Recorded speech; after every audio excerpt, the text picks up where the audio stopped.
Le projet Énergie Est, on en parle beaucoup par les temps qui courent. On peut dire qu'il a du plomb dans l'aile, ce projet qui prévoit que 1,1 million de barils de litres de pétrole seraient transportés, passeraient au travers du territoire québécois vers Saint-Jean, Nouveau-Brunswick. Des centaines de cours d'eau seraient traversés, 650 km de territoire. Mais avant d'en arriver là, il y a un processus d'évaluation environnementale. Est-ce que le gouvernement du Québec a dit ce matin, c'est un instant, c'est bien beau l'Office national de l'énergie, mais au Québec, il faut y aller plus en profondeur. On vous met en demeure, finalement, on dépose une injonction pour que vous nous déposiez des études beaucoup plus approfondies sur le processus, sur l'aménagement de cet oléoduc. Avec nous, pour en parler, la présidente de la Fédération des directrices générales également, Fédération des chambres de commerce du Québec, Mme Françoise Bertrand. Mme Bertrand, bonjour. Bonjour. Puis-je faire une petite correction tout de suite? Sur la centaine de cours d'eau, il y a des ruisseaux, mais il y a 3 cours d'eau principaux. Dont la rivière des Mille-Îles, la rivière des Prairies et le Saint-Laurent, qu'on traverse une seule fois. Puis quand on les traverse, c'est pour alimenter la raffinerie Suncor et la raffinerie Valero à Lévis. Vous n'êtes pas contente, là. Je voyais votre communiqué, vous parlez d'un paravent juridique que le gouvernement du Québec vient de faire avec cette injonction-là. Pourquoi? C'est l'impression qu'on a parce qu'il y a eu des pourparlers tout au cours de l'année 2015, disons fin 14 jusqu'à 2015, suite à 2 lettres que le ministre avait envoyées. Ils se sont parlé, TransCanada et le gouvernement.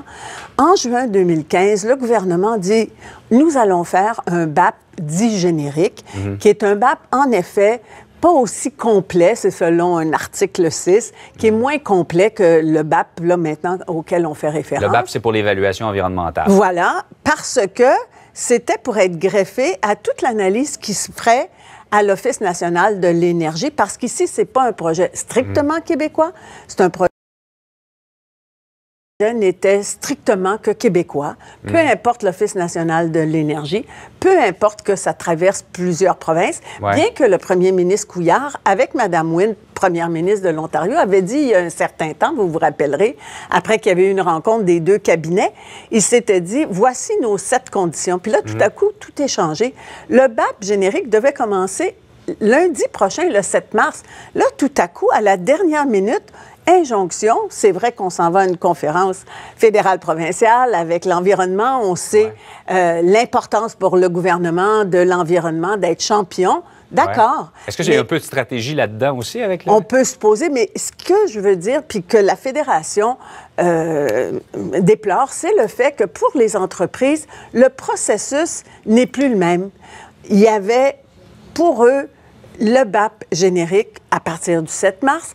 Et nous, on participait, on est plusieurs à aller à ce BAP. Et par la suite, il y aurait l'Office national d'énergie.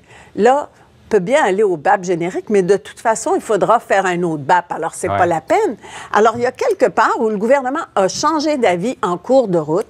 On invoque une décision qui a eu lieu en Colombie-Britannique disant que la province avait juridiction, mais... En même temps, on change les règles du jeu pour l'entreprise et c'est ça qui nous inquiète. Et c'est justement ce climat-là que vous n'aimez pas. Là. Si on met ça, on met Anticosti également. Ça donne quoi comme image du Québec pour les investisseurs? Bien, voilà. Nous, on trouve que c'est extrêmement important qu'il y ait prévisibilité pour les investissements.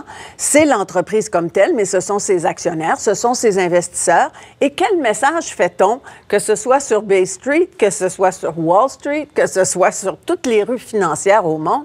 On dit au Québec, on commence d'une certaine façon, mais on n'est pas certain d'aller jusqu'au bout avec ce processus-là. Il est possible qu'on rajoute des chapitres. Alors, on ne peut accepter ça. Il nous apparaît que c'est contre-productif au plan économique, tout en comprenant l'importance, évidemment, des meilleures garanties possibles, des pratiques en matière environnementale et d'acceptabilité sociale. Mme Bertrand, merci beaucoup d'être venue nous voir. Merci à vous. Bonne journée.